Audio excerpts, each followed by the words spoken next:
Ma'am नाम एक बहुत शर्मीली और इनसिक्योर लड़की है जो हर समय अपने सिर पर एक बक्सा लगाए रहती है। वो एक अजीब कंडीशन से पीड़ित है जिसके कारण उसे अपने ही चेहरे से नफरत हो जाती है। वह वास्तव में मानती है कि वह पृथ्वी पर मौजूद सबसे बदसूरत लड़की है और उसका चेहरा लोगों से छिपा रहना चाहिए। इनफैक्ट उसने 3 साल से अधिक समय से खुद को आईने में नहीं देखा है और न ही घर से बाहर कदम रखा है। मेम नाम अपने भाई प्लेवन और उसके पिता के साथ रहती है जो हमेशा उसके लिए चिंतित रहते हैं। एक शाम प्लेवन कोहनी में चोट के साथ घर लौटा है। उसने बताया कि वो दुकान में चोरी करते हुए पकड़ा गया। अपने पापा की डांट से बचने के लिए उसने अपनी बहन के अजीब पागलपन को निशाना बनाया। मेम नाम को बार बार पैनिक अटैक्स भी आते हैं और बेचैनी महसूस होने पर सांस लेने में प्रॉब्लम होती है। अपने भाई के कमेंट्स से उसे बुरा लगता है जिससे उसे सांस लेने में दिक्कत होने लगती है। उसके पापा जो बहुत सालों से अपनी बेटी की कंडीशन से परेशान होते हैं वो उसे हौसला देते हैं। मेम नाम तब अपने ब्लॉग में अपने जीवन की कहानी बताती है कि कैसे वह एक अगली डकलिंग बन गई। लोगों को ये जानकर ताज्जुब हो सकता है कि मेम नाम अपनी लाइफ की शुरुआती 13 सालों तक किसी आम इंसान की तरह रहती थी। उसके दोस्त थे, एक सोशल लाइफ थी और बहुत ही कॉन्फिडेंट थी। लेकिन फिर मिडिल स्कूल में उसे अपनी क्लास के सबसे हैंडसम लड़के से प्यार हो गया।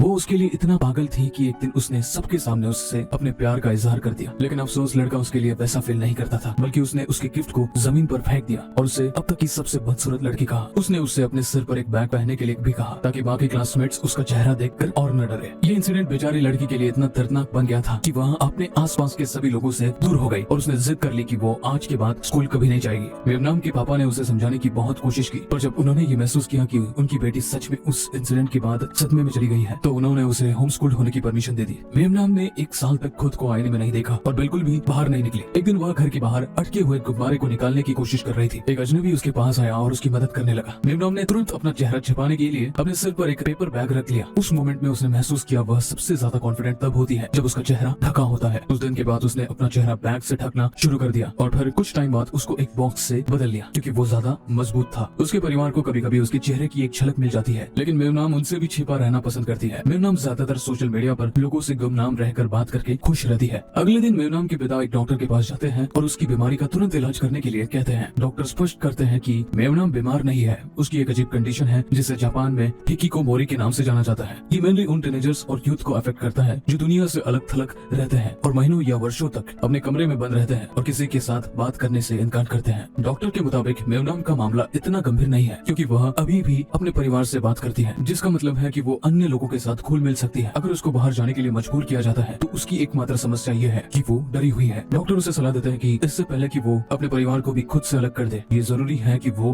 बाहर जाना शुरू कर दे। डिनर के वक्त मेम नाम खाने के लिए स्ट्रॉ का इस्तेमाल करती है और बॉक्स को उतारने से मना कर देती है। भारी आवाज में मेम नाम के पिता बच्चों से कहते हैं कि मेरी बात ध्यान से सुनो। भाई बहन उन्हें बात नहीं करने देते और मान लेते कि या तो उन्हें कैंसर है या वह गे है। उनके पिता दोनों दावों को खारिज कर देते हैं और बताते हैं कि वो चाहते हैं कि मेम नाम कल से अपने भाई के साथ स्कूल जाएगी। मेम नाम को लगता है कि वो मजाक कर रहे हैं, लेकिन इस बार उसके पापा ने सोच रखा था कि मेम नाम स्कूल जाना शुरू करेगी तो करेगी और अपने फैसले पर अड़े रहे। यहाँ तक कि प्लेवन भी अपने पिता के डिसीजन से हैरान था। मेम नाम अपने पिता पर चिल्लाती हुई अपने कमरे में चली जाती है और कल की चिंता में 1 घंटे तक रोती रहती है। उसे पता था कि जब वो बॉक्स के साथ स्कूल जाएगी तब उसे सब चिढ़ाएंगे, डांटेंगे, लेकिन कम से कम सब उसको अगली फेस की वजह से बेइज्जत तो नहीं करेंगे। इसलिए उसने बॉक्स पहनकर स्कूल जाने का फैसला किया। प्लेवन ने उसे आश्वासन दिया था कि वो लोगों को उसका मजाक नहीं उड़ाने देगा, लेकिन इससे भी वो सेटिस्फाइड नहीं हुई और फिर भाई बहन बॉक्स सजाने लगते हैं। मेम नाम के पिता उसे और प्लेवन को स्कूल ले जाते हैं। लड़का कार से बाहर निकलता है और स्कूल की तरफ जाने लगता है। वही दूसरी ओर मेम नाम को पैनिक अटैक आ जाता है। अपनी बेटी को मोटिवेट करने के लिए वो उसके लिए काम म्यूजिक लगा देता है। मेम नाम अपने कल रात के बर्ताव के लिए माफी मांगती है और धन्यवाद बोलती है कि उसके पापा उसको ठीक करने के लिए कितनी कोशिश कर रहे हैं। मेम नाम के पिता भी अपनी बेटी के साथ इमोशनल हो जाते हैं। अंत में हिम्मत करके मेम नाम स्कूल में चली जाती है। उसके सर पर रखे चमकीले बॉक्स ने सबका ध्यान तो पल में खींच लिया और हर कोई उसकी ओर इशारा करने शुरू कर देता है और फुसफुसाता है, जिससे वो और भी घबरा जाती है। उनकी हंसी उसे उसी दिन की याद दिला देती है जब उसकी सबके सामने इंसल्ट हुई थी। मेम नाम को चक्कर आ जाता है और वह बेहोश होने वाली होती है कि सही टाइम पर एक लड़का उसकी हेल्प के लिए आ जाता है। उस लड़के ने हेलमेट पहन रखा था जिससे मेम नाम को थोड़ा बेहतर महसूस होता है। लड़का खुद का नाम मिंटन बताता है, लेकिन अचानक मेम नाम घबरा जाती है और वहाँ से भाग जाती है। भागते भागते वह गलती से स्कूल के सबसे पॉपुलर बॉय जेरो से टकरा जाती है। जेरो और उसके फ्रेंड्स ने उसे बॉक्स को हटाने के लिए कहा। मेम नाम के मना करने पर भी वो सब उसे बार बार एक ही चीज बोलते रहे और उसे घेर घेर लेते हैं। तभी वहाँ मिंटन आ जाता है और ज़ेरो और उसके फ्रेंड्स को रोकता है। दोनों एक दूसरे को घूरने लगते हैं और स्कूल के बाहर मिलने का फैसला करते हैं। इसके बाद मिंटन मेवनाम का हाथ पकड़कर उसे वहाँ से ले जाता है। अगले सीन में वह घबराई हुई अपनी क्लास के सामने खड़ी है। टीचर को उसकी कंडीशन के बारे में पहले ही बता दिया गया है, इसलिए वो स्टूडेंट्स को बोलती है कि मेवनाम के साथ सभी वैसे ही बर्ताव करेंगे जैसे बाकी बच्चों के साथ किया जाता है। पर फिर भी बहुत से बच्चे उसे बुली करने लगते हैं। मिंटन भी उसी क्लास का स्टूडेंट होता है और अपने क्लास का और अपने क्लासमेट्स का ऐसा बर्ताव देखकर दुखी होता है। मेवनाम चुपचाप आखिरी सीट पर चली जाती है और लंच ब्रेक के दौरान ज्यादातर समय अपना सिर नीचे करके रहती है। वो अपने भाई की तलाश में कैफेटेरिया जाती है, लेकिन वो उसे कहीं नहीं मिलता। स्टूडेंट्स उसे घूरने और उसके बारे में बात करना बंद नहीं करते। बॉयज का एक ग्रुप उसे अपने सिर पर बॉक्स के साथ खाते हुए देखता है और फिर से उसे अपना फेस दिखाने के लिए मजबूर किया जाता है। कैफेटेरिया में उसकी हेल्प करने की बजाय बाकी बच्चे उस पर हंसने लगते हैं। आखिरकार मेवनाम अपना खाना अधूरा छोड़कर रोती हुई बाहर भाग जाती है। जब वो खेल के मैदान में अकेली होती है तो मिंटन अचानक से उसके बगल में आ जाता है। उसने एक हेलमेट पहना हुआ है। उसे हेलमेट के साथ देखकर मेवनाम को लगता है कि वो उसका मजाक उड़ा रहा है। मिंटन इस बात को क्लियर करता है कि उसका हेलमेट को पहनकर उसके सामने आने के पीछे उसका मजाक उड़ाना नहीं है, वो तो बस उसे स्टाइल मानता है। फिर वो अपना सैंडविच उसके साथ बांटता है। मेवनाम उससे बात करके काफी अच्छा महसूस करती है। उसके बाद वे मजाक करते हैं और हंसते हैं, लेकिन फिर वह कहती है कि वो अगले दिन स्कूल नहीं आएगी। मिंटन कहता है कि अब वो उसका अच्छा दोस्त है और उससे रिक्वेस्ट करता है कि वो स्कूल आना बंद न करे।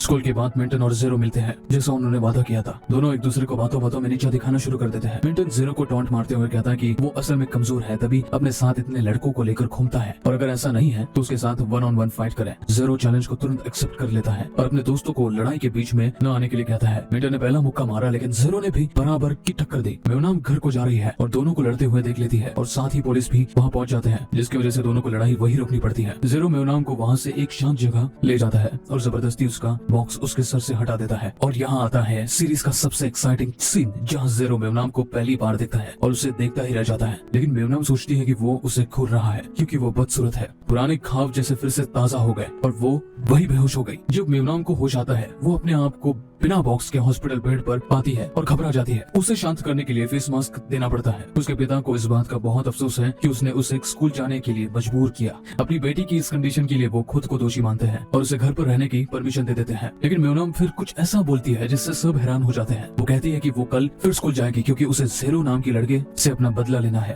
अगले सीन में ज़ेरो मेवनाम के बारे में सोच रहा होता है कि आखिर इतनी सुंदर लड़की अपना चेहरा सबसे छुपाती क्यों है। और तभी मेवनाम वहाँ आती है और ज़ेरो को कल की हरकत के लिए उसे एक करारा चाटा मार देती है। वो फिर से उसका बॉक्स उतारने की कोशिश करता है, लेकिन मिंटन द्वारा रोक दिया जाता है। वे उसकी वजह से एक और झगड़े में पड़ जाते हैं, लेकिन वो उन दोनों को रोक देती है और उन्हें एक तरफ ले जाती है। अब तक दो हैंडसम लड़कों के बॉक्स हेड कल के लिए लड़ने की खबर स्कूल में फैल जाती है। मेवनाम दोनों पर चिल्लाती हुई कहती है कि उनकी वजह से उसकी लाइफ में और तकलीफ पड़ गई है। जब मिंटन कहता है कि वो केवल उसकी मदद करना चाहता है तो ज़ेरो हंसता है क्योंकि उससे यकीन है कि मिंटन उसकी तरफ अट्रैक्टेड है। ज़ेरो को देखकर मिंटन को भी लगता है कि ज़ेरो भी शायद मेवनाम को पसंद करने लगा है और पूछता है कि ये सच तो नहीं। परेशान ज़ेरो इससे इनकार करता है और मेवनाम को बदसूरत कहता है। इस कमेंट से उसे उसका ट्रॉमा याद आ जाता है और बेहोश हो जाती है। मिंटन उसकी हेल्प करता है और ज़ेरो सिर्फ जेलस होकर रह जाता है। अब मेवनाम फिर से अपने इनसिक्योर फेज में चली गई है और खुद को अपने कमरे में बंद कर लेती है। उसके पिता और प्लेवन इस बात पर चर्चा कर रहे हैं कि वे उसकी मदद के लिए क्या कर सकते हैं और तभी ज़ेरो उनके घर के बाहर आता है। यहाँ पर ज़ेरो अपनी गलती के लिए माफी मांगने आया है, लेकिन प्लेवन ने उसे अंदर जाने से मना कर दिया है और डांट कर वहाँ से भगा देता है। अगली सुबह मिंटन उसे खुश करने के लिए आता है, लेकिन वह उसे अपने कमरे में आने से मना कर देती है। उसके बार बार अनुरोध करने पर वो फेस मास्क पहनती है और उससे मिलती है। वो हैरान हो जाती है जब वो देखती है कि मिंटन उसके लिए एक डक बॉक्स लाया है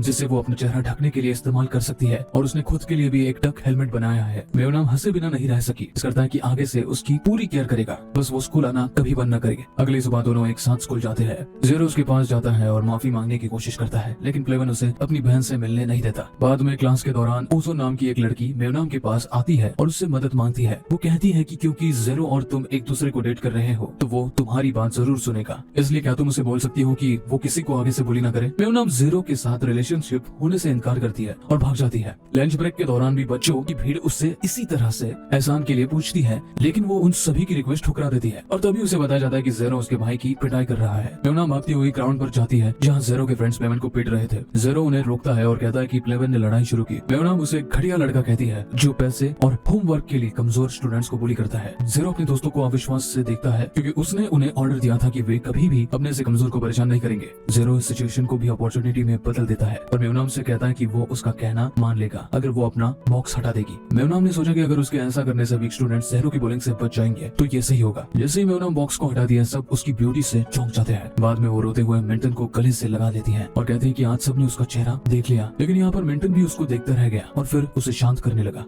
बाद में घर पर प्लेबन उसकी एक फोटो दिखाता है जो किसी ने पोस्ट की थी। हालांकि सभी कमेंट्स पॉजिटिव थे, लेकिन बेवनाम को अब भी यकीन नहीं होता कि वो खूबसूरत है। फिर वो अपने रूम में चली जाती है और उसका ध्यान खिड़की पर जाता है और तभी अचानक वहाँ ज़ेरो आ जाता है। ज़ेरो उससे इशारों में अपनी आवाज धीमी रखने बोलता है। वो मेमनाम को समझाता है कि उसे काफी अफसोस है कि उसने सबके सामने उसे अगली कहा और उसके लिए माफी मांगता है। वो उसकी तारीफ में कहता है कि आज तक उसने इतनी ब्यूटीफुल लड़की कहीं नहीं देखी। यह कहकर वो वहाँ से चला जाता है। ज़ेरो तो वहाँ से चला गया, लेकिन उसके कहे हुए वर्ड्स बेवनाम के दिमाग में घूमने लगे। वो सोचने लगी कि क्या वो सच में खूबसूरत है। वो अपने इंटरनेट फ्रेंड से स्कूल पेज पर उसकी एक तस्वीर देखने के लिए कहती है, जो मित्र गश खाकर कहता है कि वो कितनी प्यारी लग रही है। बेवनाम समझ जाती है कि लोग सच बोल रहे हैं। वो आईने में अपना चेहरा देखती है और उसे ये एहसास होता है कि असल में वो बहुत खूबसूरत है और ये तय करती है कि वो स्कूल बिना बॉक्स के जाएगी। अगले दिन जब वो स्कूल जाती है तो सब उसे देखकर फिर बातें करने लगते हैं, पर इस बार इस बात पर कि वो कितनी सुंदर है।